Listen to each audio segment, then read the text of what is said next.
1 Samuel 26. David again spares Saul's life. Okay.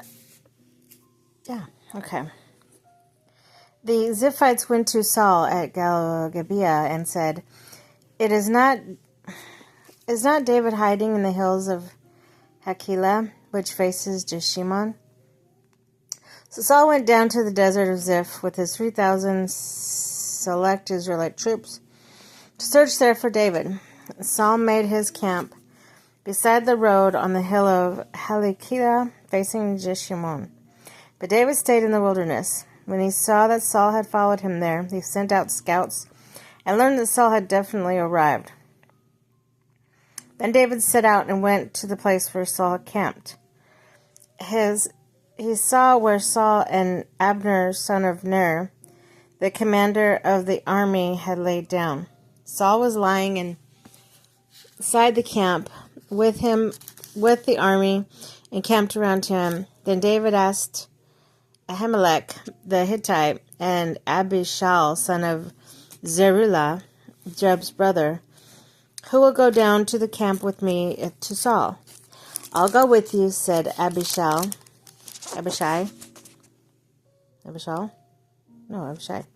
So David and Abishai went to the army by night, and there was Saul lying asleep inside the camp with the spear stuck in the ground near his head. Abner and soldiers were lying around him. Abishai said to David, "Today God has delivered your enemy into your hands. Now let me pin him to the ground with one thrust of the spear. I won't strike him twice." But David said to Abishai, "Don't destroy him. Who can lay a hand on the Lord's anointed and be guiltless? So surely as the Lord lives," he said, "the Lord himself will strike him, or his time will come and he will die. Or he will go into the battle and perish. But the Lord forbid I should lay a hand on the Lord's anointed. Now, get the spear and the water jug that are near his head, and let's go." So David took the spear and the water jug near Saul's head, and they left. No one saw or knew about it, nor did anyone wake up. They were all sleeping because the Lord had put them into a deep sleep. Then David crossed over to the other side and stood on top of the hill. Some distance away there was a wide space between them. He called out to the army and to Abner, son of Ner, "Aren't you going to answer me, Abner?"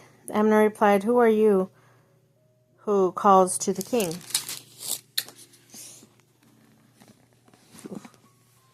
David said, "You're a man, aren't you? And who is like you in Israel? Why didn't you guard the Lord your king? Someone came and to destroy your lord the king. What have you done is not good. As surely as the Lord lives, you and your men must die because you did not guard your master. The Lord's anointed, look around you. Where are the king's spear and water jug that were near his head?" Saul recognized David's voice and said, "Is that your voice, David, my son?" David replied, "Yes, it is, my lord and king." He added, "Why is my lord pursuing his servant? What have I done, and what wrong am I guilty of? Now let my lord the king listen to the servant's words. If the Lord has incited you against me, then may he accept an offering. If, however, people have done it, may they be cursed before the Lord. They have driven me today from my share in the Lord's inheritance, and have said, 'Go, serve other gods.' Now I do not let my blood fall on the ground far from the presence of the Lord. The king of Israel has come out to look for a flea, as one hunts a partridge in the mountains."